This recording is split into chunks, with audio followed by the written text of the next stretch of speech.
জয়গুরু। পরম দয়ালে শ্রীচরণে আমার শতকোটি প্রণাম। প্রণাম জানাই পরমারাধ্যা জগৎ জননী শ্রী শ্রী বড়মার শ্রীচরণে। প্রণাম জানাই পরম পূজ্যপাদ শ্রী শ্রী বরদার শ্রীচরণে। প্রণাম জানাই পরম পূজ্যপাদ শ্রী শ্রী আচার্য দেবের শ্রীচরণে। আপনাদের সবাইকে আমার আন্তরিক আনন্দিত জয়গুরু। সবাই খুব ভালো আছেন আমি জানি, ভালো থাকবেন। ঠাকুরকে নিয়ে চললে আমরা প্রত্যেকেই ভালো থাকি। কেন বলুন তো? কারণ আমরা যারা ঠাকুরকে নিয়ে চলি বা ঠাকুর যে বিধানগুলো আমাদের দিয়েছেন সেগুলো যদি আমরা পাঠ করি এবং সেগুলোর মর্মটা বা ব্যাখ্যাটাকে যদি নিজেরা একটু বুঝে নিতে পারি, তবে আমাদের ভেতরে একটা শক্তির সৃষ্টি হয়, ভেতরে এমন একটা পজিটিভ ভাবনার সৃষ্টি হয় যে নেগেটিভ জীবনে এলেও সেটার মধ্যেও আমরা পজিটিভটাকে ভেবে নিতে পারি। হয়তো নেগেটিভ ভাবনা এলো, কোনো একটা বিপদে পড়ে গেলাম, হয়তো নানান টেনশনে পড়ে গেছি, ঠাকুরের নাম যদি করা যায়, ঠাকুরকে নিয়ে যদি চলা যায়, তখন ওর ভেতরে পজিটিভ ভাবটা আমার ভেতরে চলে আসে। তখনই কিন্তু আমরা আবার তাজা হয়ে উঠতে পারি, সতেজ হয়ে উঠতে পারি। ঠাকুরকে নিয়ে, জীবনে গুরুকে নিয়ে, জীবনে আদর্শ থাকলে এরকমটাই কিন্তু হয়ে থাকে। তা আমরা যেমন সবল থাকতে পারি দুঃখেও, আনন্দেও একদম আত্মহারা হয়ে যায় না। সব কিছুর মধ্যে যেমন আমাদের একটা কন্ট্রোল রয়েছে, একটা লিমিটের মধ্যে আমরা বসবাস করি, আমরাও যেন সেটার অধিকারী করে তুলতে পারি প্রত্যেককে, অন্যকে। এটাই হচ্ছে আমাদের ইষ্ট কাজ। ঠাকুর দিয়ে গেলেন আচার্য পরম্পরা। আচার্যদেব, যিনি আমাদের পথ প্রদর্শক, যিনি আমাদের পথ দেখাচ্ছেন, কত প্রবলেমের যে সলিউশন তিনি নিত্যদিন দিয়ে যাচ্ছেন, তার মধ্যেই আমাদের নিজেদেরও প্রবলেমের সলিউশনগুলো কিন্তু আমরা পেয়ে যাচ্ছি, অন্যের থেকে আমরাও পেয়ে যাচ্ছি প্রত্যেকেই। এই আচার্যদেবকে আমরা সবাই আগে বলতাম পূজনীয় বাবাই দাদা, এটাই তো আমরা সবাই বলতাম। এখনো অনেকের অসুবিধা হয়, অনেকে দাদা বলেন, অনেকে আচার্যদেব বলেন, তাই না? এমনই একটি ঘটনা, বৌরানীমা তার মিষ্টি ভাবনায় তার স্বামী দেবতাকে, আচার্যদেবকে সুন্দর একটি গল্পের মধ্য দিয়ে তিনি বোঝালেন যে আচার্যদেব ডাকার অর্থ বা আচার্যদেব ডাকার মানেটা। সেটাই আমি শেয়ার করছি আপনাদের মাঝে। বৌরানীমা আচার্যদেবকে বললেন,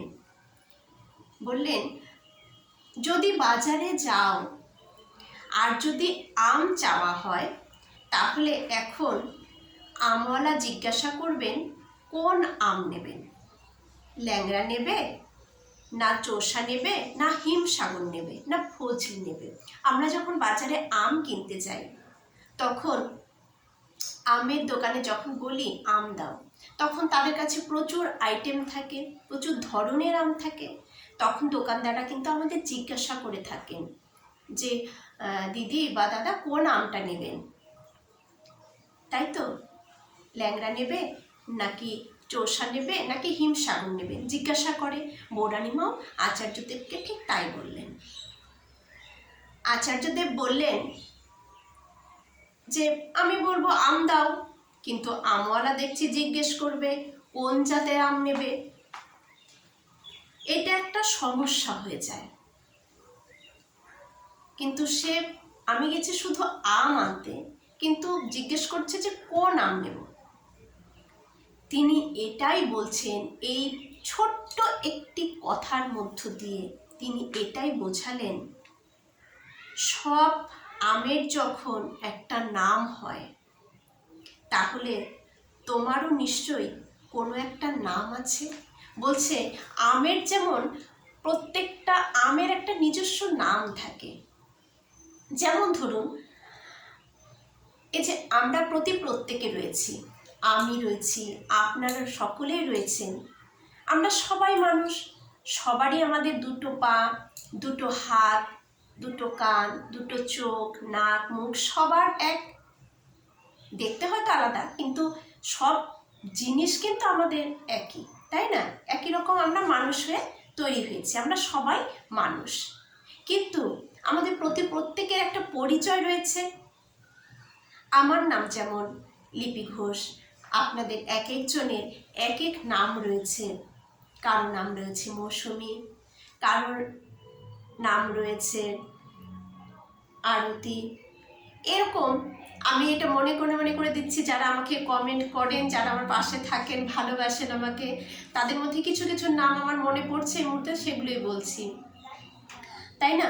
তাহলে এক একজনের এক এক নাম রয়েছে, নাম দিয়ে তার পরিচয়। আমেরও এক এক নাম দিয়ে সে আমের পরিচয়। তাহলে বৌরানীমা বললেন আচার্যদেবকে, তাহলে তোমারও নিশ্চয়ই কোনো একটা নাম আছে।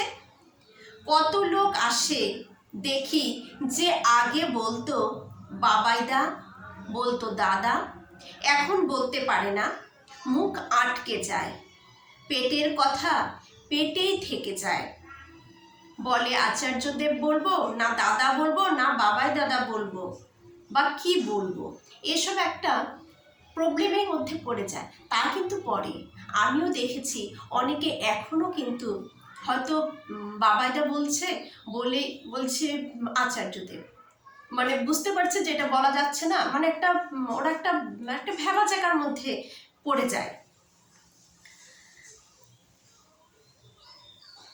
তখন আচার্যদেব এটাই বললেন, ঋত্বিক সম্মেলনে আচার্যদেব এটাই বললেন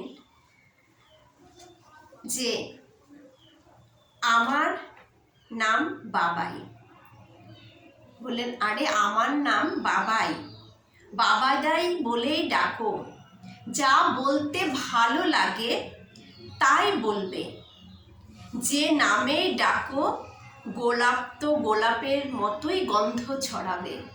ঠিক তাই, আমাকে ডাকতে একান্ত যা ভালো লাগবে তাই বলেই আমাকে ডাকবে, বলতে কোনো অসুবিধে নেই আর আমার শুনতেও কোনো অসুবিধে নেই। তাহলে বৌরানীমা ছোট্ট আমের গল্প দিয়ে বললেন, আমের যেমন প্রত্যেকটা আমের একটা নাম রয়েছে, তাহলে তোমারও তো একটা নাম রয়েছে। অনেকে এসে এখন মানে বিপদে পড়ে যাচ্ছে যে দাদা বলবো না আচার্যদেব বলবো না বাবাই দাদা বলবো, তাদের মানে ভেতরে মনের কথা মনের ভেতরে তাদের থেকে যাচ্ছে, একটা মানে ইতস্ততের মধ্যে তারা পড়ে যাচ্ছে। তাই বৌরানীমা আচার্যদেবকে এই কথা বললেন। আচার্যদেব সেই বৌরানীমার কথাটাই সকলের সামনে বললেন, আমার কোনো অসুবিধে নেই, তোমাদের অন্তরে তোমাদের ভেতর থেকে তোমাদের ডাকতে আমাকে যা ভালো লাগে আপনারা আমাকে তাই ডাকবেন, আপনাদের বলতেও কোনো অসুবিধা নেই, নির্দ্বিধায় বলবেন, আমারও শুনতে কোনো অসুবিধা নেই, আমিও খুব আনন্দের সাথে সেটাকে গ্রহণ করব। কি সুন্দর সহজ সরলভাবে তিনি বুঝিয়ে দিলেন। আমরাই সব কিছুকে জটিল করে নিই, জীবনে জটিল করে নিই, কিন্তু তারা কিন্তু সব কিছুই সহজ সরলভাবে বলে থাকেন।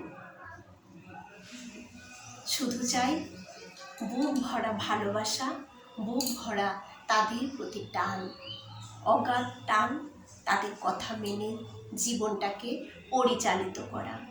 সবার মঙ্গল প্রার্থনা করি, সবাই খুব ভালো থাকবেন। জয় গুরু।